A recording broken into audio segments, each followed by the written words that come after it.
गणनायक करिबर बदन करहु अनुग्रह सोई बुद्धि राशि शुभ गुण सदना बंदौ गुरुपद पदुम परागा सुरुचि सुबास सरस अनुरागा मंगल भवन अमंगल हारी उमा सहित जेहि जपत पुरारी सुमिर शिवा शिव पाई पसाऊं बरनऊं राम चरित चित चाऊं मंगल भवन अमंगल हारी उमा सहित जेहि जपत पुरारी कवन सुकाज कठिन जग माही जो नहीं होई तात तुम पाई राम काज लगी तब अवतारा तुम कहि भयऊ हे महादेव हे जगत बाबा जीवन बाबा ना कोई कार्य कठिन है नहीं कोई कार्य संभव नहीं है सारे कार्य सरल और संभव हो जाते हैं बाबा अगर आपकी कृपा हो जाए। आज सावन का प्रथम सोमवार और सावन का प्रथम दिन महादेव जी के बहुत सारे भक्त महादेव जी की सेवा अभिषेक जलाभिषेक करने आए थे और बाबा अपने भक्तों से जब घिरे रहते हैं तो जैसे इनकी सुंदरता और बढ़ जाती। तरह तरह के भक्त और सबकी अपनी अपनी भक्ति, यही तो महादेव जी की छठा है, यही तो महादेव जी की कृपा है कि जो भक्त जिस भी किसी विधि से हृदय में थोड़ी सी श्रद्धा और विश्वास लेके आ जाए महादेव उसके द्वारा किए गए पूजा सेवा को स्वीकार कर लेते। क्यों? क्योंकि बाबा तो स्वतंत्र है। परमात्मा और आत्मा में विभेद क्या है, मुख्य अंतर क्या है, काकभूषुंडी जी महाराज यही बता रहे कि ईश्वर जो है वह स्वतंत्र है लेकिन जीव जो है वह परतंत्र है। और सगुण और निर्गुण में जो भेद है उसमें सगुण को ज्यादा आनंद मिला। जैसे काकभूषुंडी जी महाराज यही बताना चाहते हैं कि कोई भक्त जब भगवान के पास जल लेकर के आता है,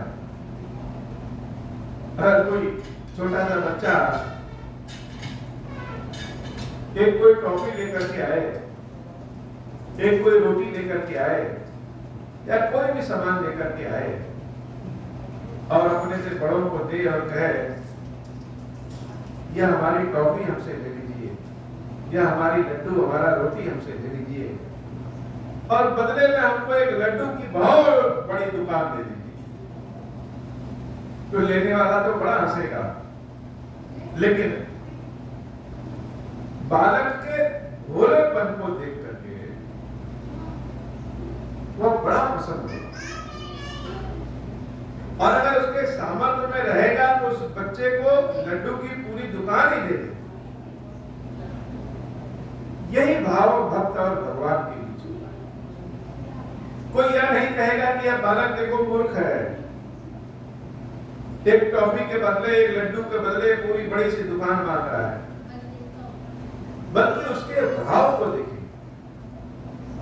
जितने भी प्रेमी व्यक्ति होगा, भाव वाला व्यक्ति होगा, वह कहेगा यही बालपन ही तो बच्चों को ईश्वर बनाता है। जब कोई कपट ना रहे और संपूर्ण समर्पण रहे तो उसके पास तो एक ही लड्डू है, एक ही टॉफी, उसने सब कुछ समर्पित कर दिया। ऐसे ही जब कोई भक्त महादेव जी के पास एक लोटा जल लेकर के आता है, और एक लोटा जल भी किसका, लोटा भी बाबा का और जल भी बाबा का। आए कैसे? चले आए, और जब चले आए महादेव जी को 1 लोटा जल चढ़ाए और कहे कि हे खीरेश्वर बाबा, हमारा जल स्वीकार करो। तो हम कहते हैं कि हमारा यह जलार्पण स्वीकार करो। और जल किसका? जल तो महादेव का। जिस मंदिर में जल बाबा पर चढ़ाने आए हैं, जल भी उसी मंदिर का, लोटा भी उसी मंदिर का, लेकिन भाव जो है वह भक्त का है। तो हम कहते हैं कि हे बाबा, हमारा यह जलार्पण स्वीकार करो और कृपा करो हमारे ऊपर, हमारे कष्ट को मिटाओ। किसी विशेष कष्ट से अगर ज्यादा पीड़ित हैं तो मनोकामना पूर्ण करने के लिए बाबा से प्रार्थना करना है। तो ईश्वर क्या देखते?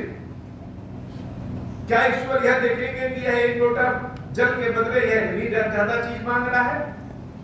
या जैसे हम बच्चे के भाव को देखते हैं और मुस्कुराते हैं, वही ईश्वर भी भक्त में देखेंगे। सच्चाई यही है कि भगवान भी भक्त का भाव देखेंगे। तो बच्चे ने अगर लड्डू की दुकान मांगी तो ऐसा नहीं कि हम पूरी लड्डू दे देंगे, पूरी लड्डू की दुकान दे देंगे। 1 किलो 2 किलो 5 किलो खरीद सकते हैं, लड्डू की दुकान क्यों नहीं दे सकते? क्योंकि वह बच्चा अभी लड्डू के दुकान के योग्य नहीं। अगर उसकी इच्छा है कि वह मिठाई की दुकान खोले तो धीरे धीरे जब बड़ा होगा, उस योग्य हो जाएगा, तो उसके माँ बाप उसकी दुकान भी खुलवा देंगे। लेकिन हो सकता है कि बच्चा जब बड़ा हो तो उसके माँ बाप जो उसको लड्डू की दुकान की बिकती सुने थे, वह उससे भी ज्यादा कहीं बड़ा और कुछ देना चाहते हो, और वह बच्चा बड़ा होकर के ऐसी पात्रता को प्राप्त करे जो कि बहुत कुछ प्राप्त करे। यही हाल भक्त और भगवान के बीच भी रहता है। भक्त अपने भाव को लेकर के समर्पित करता है। वह भाव उसका जल के रूप में आता है, दूध के रूप में आता है, बेलपत्र के रूप में आता है, दीपक जलाने के रूप में आता है, किसी किसी का आंसुओं के रूप में आता है। और मांगता क्या? जैसे बच्चे मांगे वैसे मांगता कि हे प्रभु, हमारी है कष्ट दूर कर दो, यह कृपा करो। तो हम किसी बच्चे को अगर पूरी दुकान देनी होगी, उससे ज्यादा बढ़िया पढ़ा लिखा के ऐसा योग्य बनाए कि वह स्वयं निर्णय ले सके, यह ज्यादा आनंदकारी होगा। यही हाल भगवान का भी है। भगवान चाहते हैं जो उनके भक्त विशेष रूप से उनको प्रिय होते हैं। ईश्वर चाहते हैं कि वह ऐसा आगे बढ़े कि मांगने की बजाय देने की स्थिति में आए। लेकिन भक्त तो भगवान से मांगता है और भगवान भक्त के भाव को स्वीकार भी कर लेते। कहां जाए भक्त? ईश्वर के अलावा और कहीं जा नहीं सकता, क्योंकि भक्त के भाव की पूर्णता केवल ईश्वर से है। लेकिन कभी कभी भगवान पात्रता देने में कर्म और फल का बंधन, जो सिद्धांत, जो नियम है, पात्रता देने और कर्म फल के सिद्धांत में अड़चन है। तो ईश्वर क्या करते हैं? ईश्वर पात्रता प्रदान करते हैं। भक्त को लग सकता है कि ईश्वर हमारी प्रार्थना नहीं सुन रहा है, लेकिन भगवान ऐसा नहीं कि नहीं सुनते, सुनते सब है, लेकिन करते वही है जो भक्त के लिए उचित है। यही भक्त और भगवान के बीच का भाव का मुसुंडी जी महाराज, गरुड़ जी महाराज से समझाना चाहते हैं कि ईश्वर निर्गुण है और यह निर्गुण स्वरूप जो है यह सर्वविदित है, हर कोई व्यक्ति जान सकता है। लेकिन जहां सगुण आता है वहां मन लगाने में थोड़ा सा समय लग जाता है। लेकिन जो आनंद सगुण भक्ति का है, वह आनंद निर्गुण भक्ति में कहां है? अपने हाथों से महादेव जी को तेल लगाइए, अपने हाथों से महादेव जी के ऊपर शहद चढ़ाइए, अपने हाथों से महादेव जी को दीपक दिखाइए, धूप बत्ती दिखाइए, उनको भोग अर्पित कीजिए। यह भाव जो है, यह भाव, इस भाव का आनंद कितने भी बड़े ज्ञानी हो जाए नहीं मिल सकता। तो सगुण भक्ति वह ज्यादा आनंददायक होती है। और हे करो जी, श्रुतियों ने, सिद्धांतों ने, पुराणों ने, वेदों ने क्या लिखा है यह तो अलग बात, लेकिन जो अपने अनुभव का ज्ञान होता है वह सर्वोत्तम। तो बड़े बड़े ज्ञानियों को भी रामचंद्र जी की मोह माया व्याप लेती है, घेर लेती है। बार बार हम जब राम जी को देखेंगे, उनकी सेवा करेंगे, भगवान शंकर के विग्रह की, ज्योतिर्लिंग की सेवा करेंगे, तो एक बार मन में ऐसा आ ही जाता है कि यह ईश्वर है भी कि नहीं है। तो अपने अनुभव की बात जब करो, जिसे काकभूषुंडी जी महाराज ने बताना शुरू किया और बताने के पहले ही निष्कर्ष दे दिया कि जिस प्रकार से सारे तारे उदित हो जाए, चंद्रमा उदित हो जाए, पहाड़ों में आग लगा दिया जाए, फिर भी दिन नहीं हो सकता। दिन कैसे? दिन तो सूर्योदय के पश्चात ही होगा। वैसे ही जब तक राम की कृपा न करें तब तक जीव का भाग्य बदल नहीं सकता। राका पति सोडस उहै तारा गण समुदाय, सकल गिरिन तव लाए विघ्न रवि राति बजाई।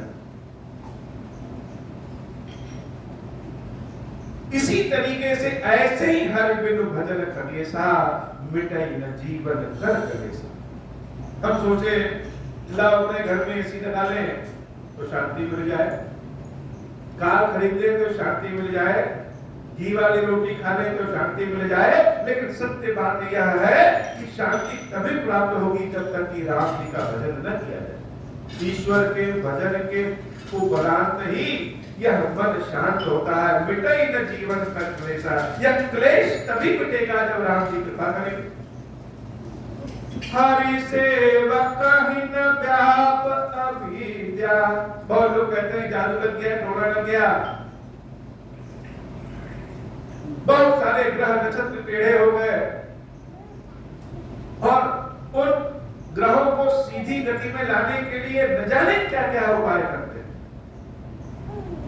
काकभूषुंडी जी महाराज एकदम सीधे सीधे ठेठ भाषा में गरुड़ जी से कह रहे हैं कि हे गरुड़ जी, जो हरि का सेवक है, जो ईश्वर का सेवक है, किसी भी जाति धर्म का हो, किसी भी विधि से भगवान का भजन करे, राग से, अनुराग से। भगवान ने बहुतों को बहुत अच्छा गला दिया है, वह अपनी कला से भगवान की वंदना अर्चना करते हैं। और बहुतों को फटे हुए बांस की तरह गला नहीं दिया, लेकिन ईश्वर की सेवा राग से ज्यादा अनुराग से। तो जो हरि का भजन, जो भगवान का भजन करता है, जो भगवान की सेवा भक्ति करता है, उसको कोई भी अविद्या व्याप नहीं सकती। यह निश्चित है। प्रभु प्रेरित व्यापै कहि विद्या। सारे ग्रह नक्षत्र किसके आदेश में चलते हैं? यह तो राम के आदेश में चलते हैं। और जो स्वयं राम के आदेश में चलने लगे, राम जी की कृपा मिल जाए, उसको भला कैसा कष्ट, कष्टों के समुद्र में भी गिर जाएगा फिर भी कष्ट नहीं होगा। देवी काली के भक्त रामकृष्ण परमहंस को गले का कैंसर है। लोग छोटे से थोड़ा होने पे सेवा भक्ति छोड़ देते हैं और भगवान से प्रार्थना करते हैं। भले कैंसर है लेकिन परमहंस जी को दर्द नहीं होता। तो भगवान की कृपा जिसके ऊपर होगी, अविद्या व्याप नहीं सकता। ताते नाश न होई दास कर, वेद भगत बाहै विहंगवर, भ्रमते चकित राम मोहि देखा, बिहसे सुन चरित विशेषा। तो रामचंद्र जी जब बालक के स्वरूप में अपने आंगन में खेलते और जो रोटी, जो पूड़ी, जो पुआ खाते, जो जमीन पे गिरता, हम उसी को भोजन बना करके खा लेते, महाप्रसाद।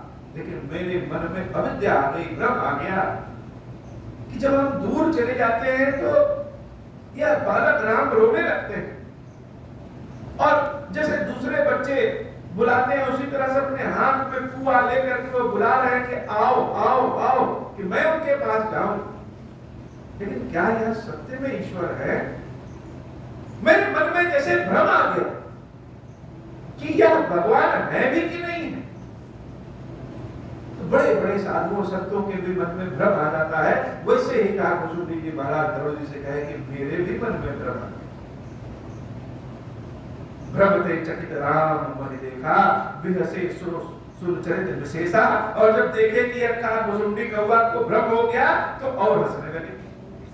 बालक राम 3 वर्ष की अवस्था का बालक मुझे देख करके जब हंसने लगा तो मेरे मन में अविद्या और व्याप्त हो गई।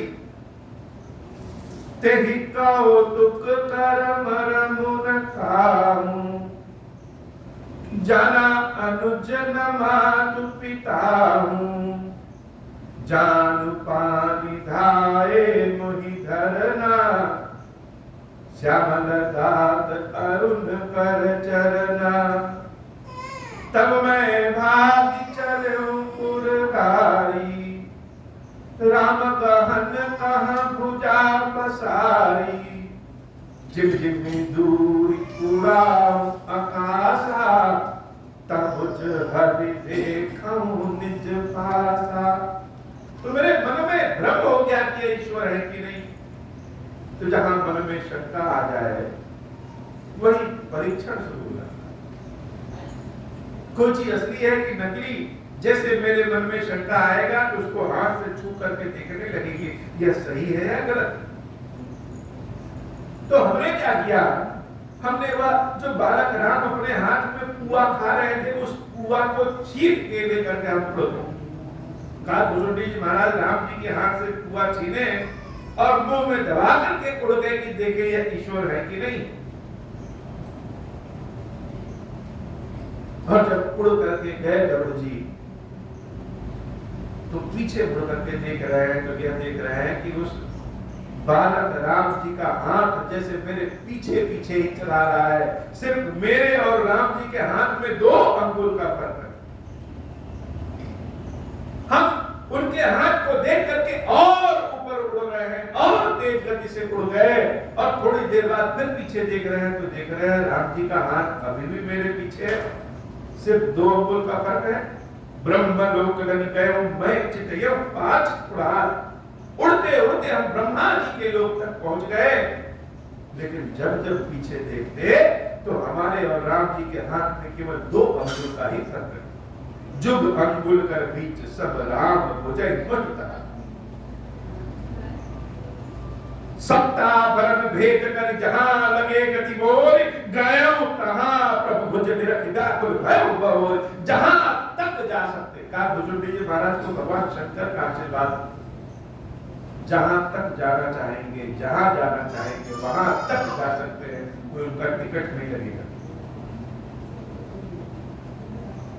तो 7 आसमानों को भेद करके जब ऊपर पहुंच गए फिर भी पीछे मुड़ करके देखे, गए कहा प्रभु बहुत देख रहे हैं कि मेरे पीछे राम जी का बस 2 ही अंगुल दूर हाथ है।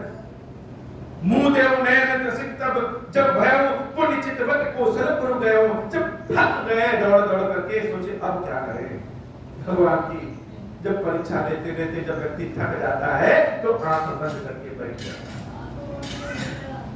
माता सती जब रामचंद्र जी की परीक्षा ले रही थी, लेने के बाद जब चारों ओर राम राम राम राम देखा तो अपने आंख को मूंद करके बैठ गए। अब नहीं कर सकते, नहीं देख सकते।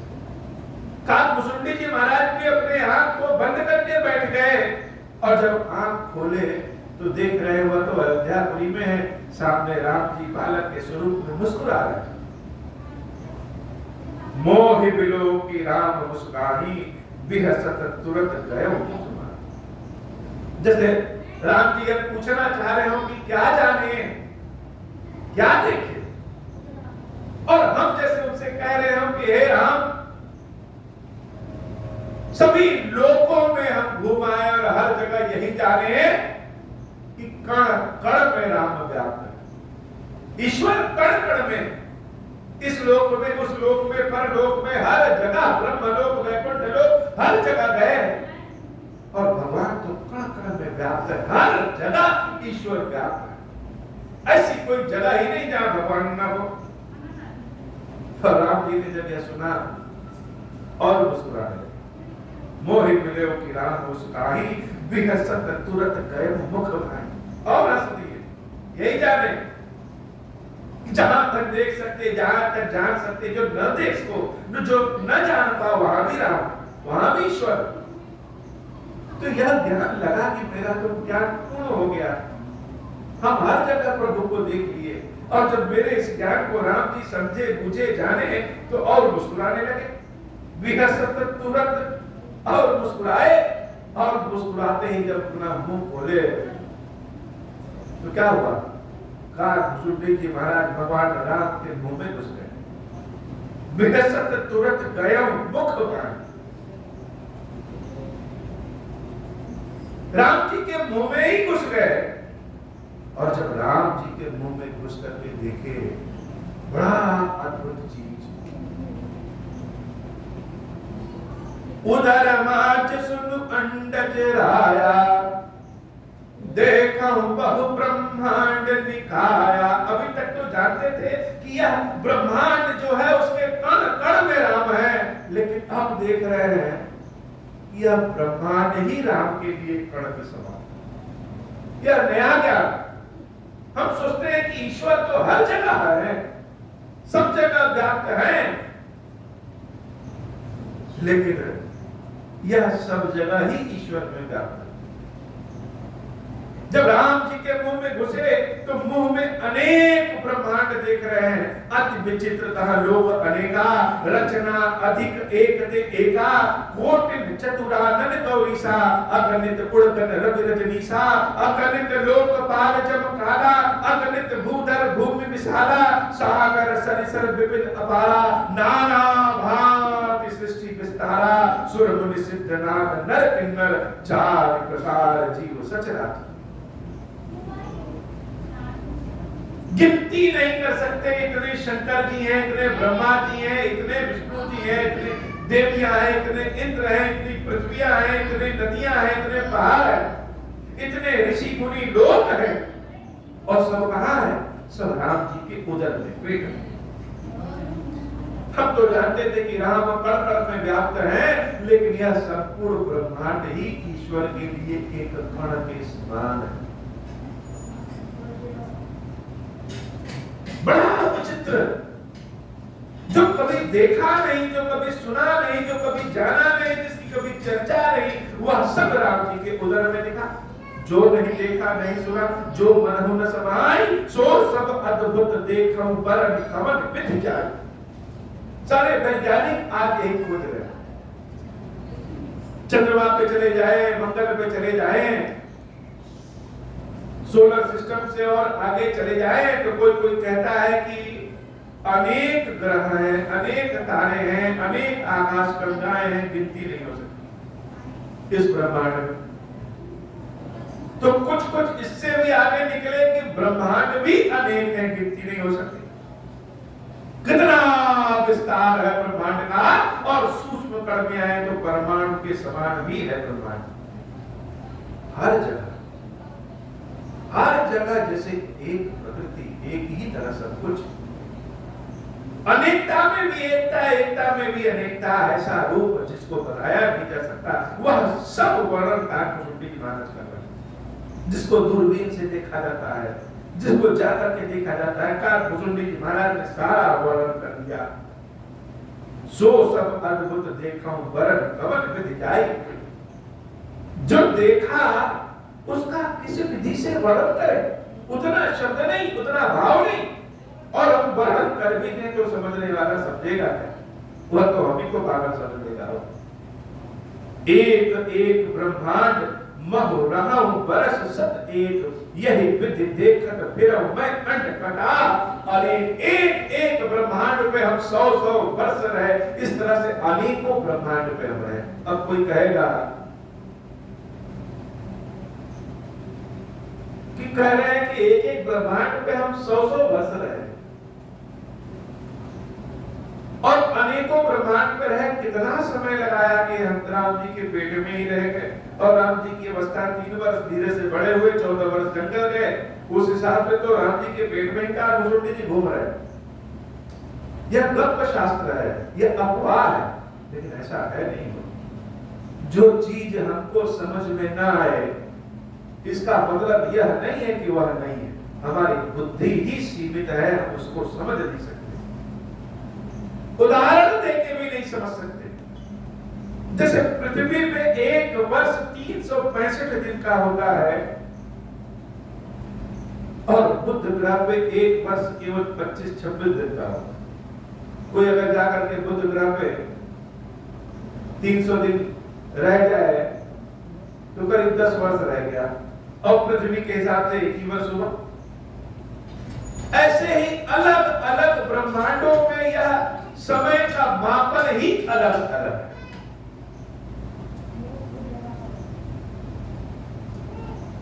एक तितली जन्म लेती है, बड़ी होती है, बच्चों को पैदा करती है और मर जाती है। 3 दिन में ही उसकी सारी प्रक्रिया हो जाती है। अगर हम किसी तितली से कहें कि तुम्हारी हमने हजारों पीढ़ियों को देखा है तो गलत तो नहीं होगा। उसी तरह से यह गणित ऐसी है कि जितना दिमाग खपाएंगे, आंख बंद करके, कान बंद करके बैठ जाएंगे। एक एक ब्रह्मांड बहुरहु बरस सत एक, यही विधि देखत फिरौ मैं अंड कटाव अनेक। मंगल भवन अमंगल हारी, उमा सहित जहि जपत पुरारी। लोक लोक प्रतिबिन विधाता, बिन विष्णु शिव मनु दिसित्राता। नर गंधर्व भूत बेताला, किन्नर निश्चर पशु खद व्याला। मंगल भवन अमंगल हारी, उमा सहित जहि जपत पुरारी। देव तनुज गण नाना जाति, सकल जीव तह आन भांति। महिषर सागर सर गिरि नाना, सब प्रपंच तह आन आना। अंड कोश प्रति प्रति निज रूपा, देखहु जिनस अनेक अनूपा। अवधपुरी प्रति भुवन निहारी, सरजू भिन्न भिन्न नर नारी। दशरथ कौसल्या सुनुताता, विविध रूप भरतादिक भ्राता। प्रति ब्रह्मांड राम अवतारा, देखहु बाल विनोद अपारा। मंगल भवन अमंगल हारी, उमा सहित जहि जपत पुरारी। मंगल भवन अमंगल हारी, उमा सहित जहि जपत पुरारी। क्या देखा? अनेक इंद्र, अनेक शंकर, अनेक विष्णु, अनेक ब्रह्मा। और तो और काकभुसुंडी जी महाराज ने एक और अचरज की बात कि राम जी के पेट में घूमते हुए जब हम पृथ्वी पे पहुंचे तो दूसरों को तो छोड़ दो, हमने अपना रूप भी देखा। अर्थात काकभुसुंडी स्वयं काकभुसुंडी जी को देख रहे हैं। आज की भाषा में इसको कहते हैं समय यात्रा, टाइम ट्रेवलिंग। जब हम अपने भविष्य से मिले और अपने भूत को जान जाएं तो क्या होगा? काकभुसुंडी जी महाराज ने स्वयं को देख लिया। और तो और यह बड़ी ऊंची वैज्ञानिक बात है और बहुत आसान है, बहुत साधारण है। यह लगता तो है बड़ा कठिन है, जब तक सूत्र समझ में ना आए तब तक कठिन है, और समझ में आ जाए तो बड़ा आसान। हर पृथ्वी के दशरथ कौशल्या अलग अलग हर पृथ्वी पे अलग अलग सरयू, अलग अलग अयोध्या,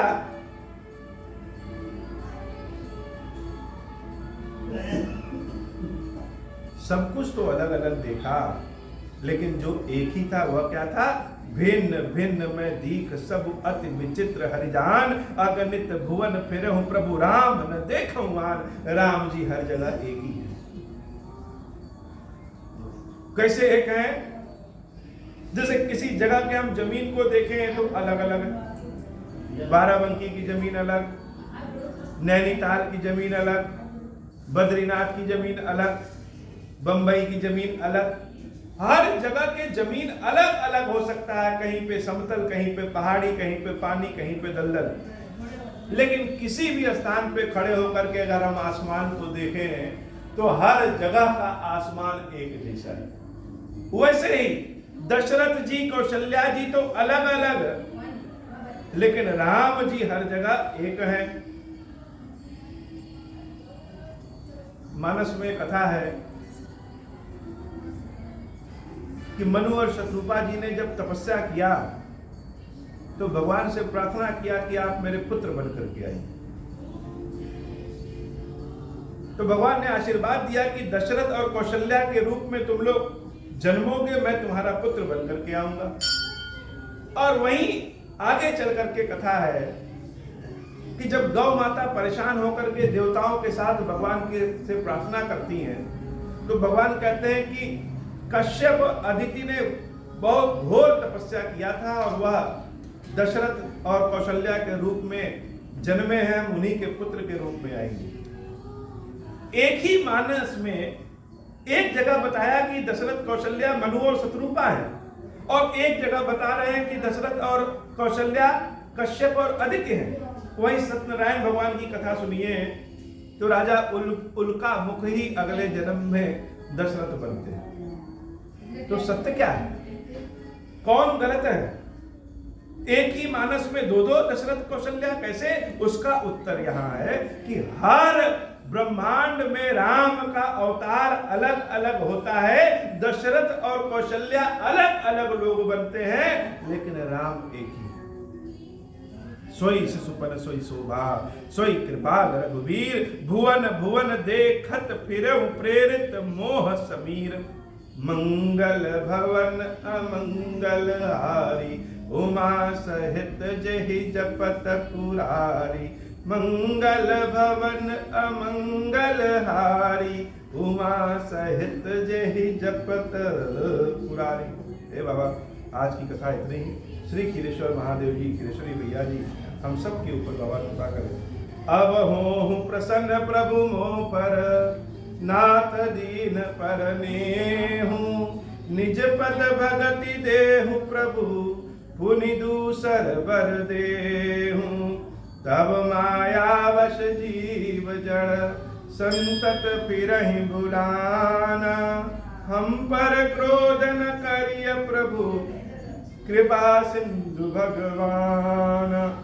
शंकर दीन दयाला, अब हम पर हो कृपाला।